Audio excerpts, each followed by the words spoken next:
Hello students, welcome to my channel. आज हम करेंगे चैप्टर नंबर 5 अरिथमेटिक प्रोग्रेशंस की एक्सरसाइज 5.2 का क्वेश्चन नंबर 2। तो वीडियो को प्लीज लास्ट तक जरूर देखिएगा, तभी आपको क्वेश्चन जो है वो अच्छे से समझ आएंगे। ठीक है, तो क्वेश्चन नंबर 2 में हमें दिया है choose the correct choice in the following and justify. तो क्वेश्चन नंबर 2 में हमें ये दो पार्ट्स दिए हुए हैं, दोनों पार्ट्स में ना हमें ये चार ऑप्शन दिए हैं। अब हमें इन चारों ऑप्शन में से करेक्ट ऑप्शन को चूज करना है और उसे जस्टिफाई करके बताना है। ठीक है, तो चलिए हम इन दोनों को एक एक करके सॉल्व करते हैं और देखते हैं कि कौन सा इन चारों ऑप्शन में से हमारा करेक्ट ऑप्शन है। ठीक है, तो चलिए इसका फर्स्ट पार्ट करते हैं। फर्स्ट पार्ट में हमें दिया है 30th term of the AP. तो हमें ये एपी दी हुई है, इस एपी की हमें 30th टर्म निकालकर बतानी है। ठीक है, तो चलिए देखते हैं। सबसे पहले तो आप एपी लिख लीजिए, आपको एपी दे रखी है यहाँ पर 10, 7, 4 और इस एपी की हमें 30th टर्म निकालनी है। ठीक है, तो सबसे पहले आप देखिए यहाँ पर लिखिए, फर्स्ट टर्म हमारे पास क्या है, 10 है। कॉमन डिफरेंस क्या है, सेकेंड टर्म में से हम फर्स्ट टर्म को माइनस कर लेते हैं। ठीक है, तो हमारे पास कॉमन डिफरेंस निकल कर आ जाएगा, तो 7 - 10, तो आपके पास देखिए कॉमन डिफरेंस निकल कर आ जाएगा -3। ठीक है, तो आपके पास ये कॉमन डिफरेंस निकल कर आ गया -3। ठीक है, अब हमें 30th टर्म निकालनी है, यानी कि n क्या है हमारे पास 30। ठीक है, और हमें A30 जो है वो फाइंड आउट करना है। ठीक है, 30th टर्म निकालनी है ना, यानी कि अब 30th पोजीशन पर कौन सा नंबर है वो हमें निकालना है। ठीक है, तो यहाँ पर हम क्या करेंगे, an वाला फॉर्मूला लगाएंगे। ठीक है, तो an = a + n - 1 इंटू में d। ठीक है, तो हमें यहाँ पर 30th टर्म निकालनी है, तो A30 = फर्स्ट टर्म क्या है हमारे पास 10 प्लस n क्या है 30 - 1, कॉमन डिफरेंस कितना निकला है देखिए -3। ठीक है, तो मल्टीप्लाई में यहाँ पर -3। ठीक है, तो A30 = 10 प्लस ये आपके पास 29 आएगा और ये मल्टीप्लाई में -3। ठीक है, तो यहाँ पर A30 = 10, अब 29 को मल्टीप्लाई करेंगे हम -3 से, तो यहाँ पर आएगा हमारे पास -87। ठीक है, तो ये हमारे पास सोल्व होकर आएगा -77। ठीक है, यानी कि आपका जो ऑप्शन सी है ना वो आपका करेक्ट ऑप्शन है। तो यहाँ पर लिख लेंगे हम ऑप्शन सी -77 इज करेक्ट।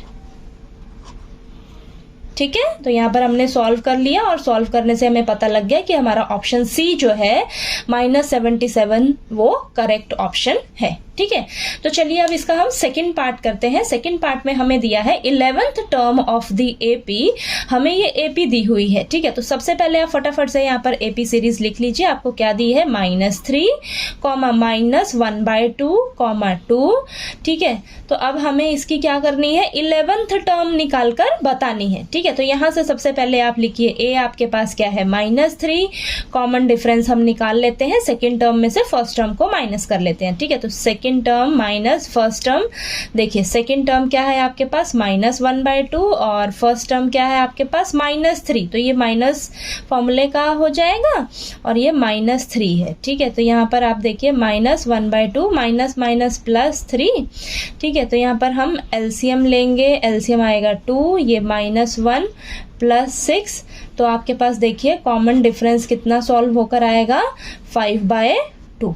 ठीक है, तो हमारे पास d कितना निकल कर आ गया 5/2, कॉमन डिफरेंस आ गया 5/2। ठीक है, अब हमारे पास n क्या हो जाएगा, 11th टर्म निकालनी है, तो n क्या हो जाएगा हमारे पास 11 और हमें क्या निकालना है 11।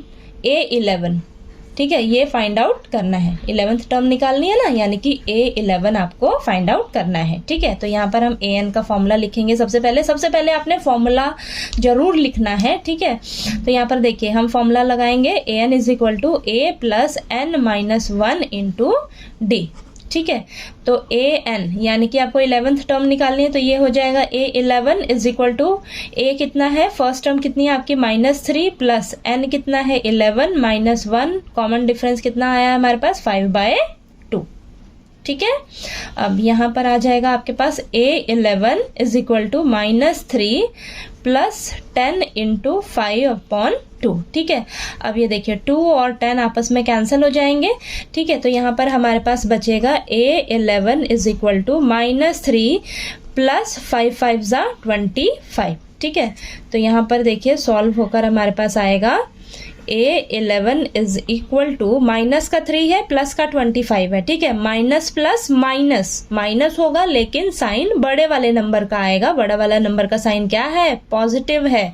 तो दोनों आपस में माइनस करेंगे, 22 आएगा और प्लस का 22 रहेगा, ठीक है। तो यहाँ पे देखिए A11 आपके पास 11th टर्म कितनी निकल कर आ गई? 22, यानी कि आपका जो ऑप्शन बी है ना, ये आपका करेक्ट ऑप्शन है, ठीक है। तो यहाँ पर लिख लीजिए आप, ऑप्शन बी क्या है आपके पास? 22, ठीक है, इज करेक्ट, ठीक है। तो आपका ऑप्शन बी जो है वो आपका करेक्ट ऑप्शन है, ठीक है। तो आपको देखिए ये क्वेश्चन नंबर 2 जो है वो समझ आ गया होगा, ठीक है। कहीं कोई डाउट लगे तो प्लीज़ आप मेरे से पूछिएगा कमेंट करके, और वीडियो अच्छा लगे तो प्लीज़ लाइक कीजिए, शेयर कीजिए और ज़्यादा से ज़्यादा सब्सक्राइब कीजिएगा चैनल को। और क्वेश्चन नंबर 3 के लिए हम नेक्स्ट वीडियो में मिलते हैं, ठीक है।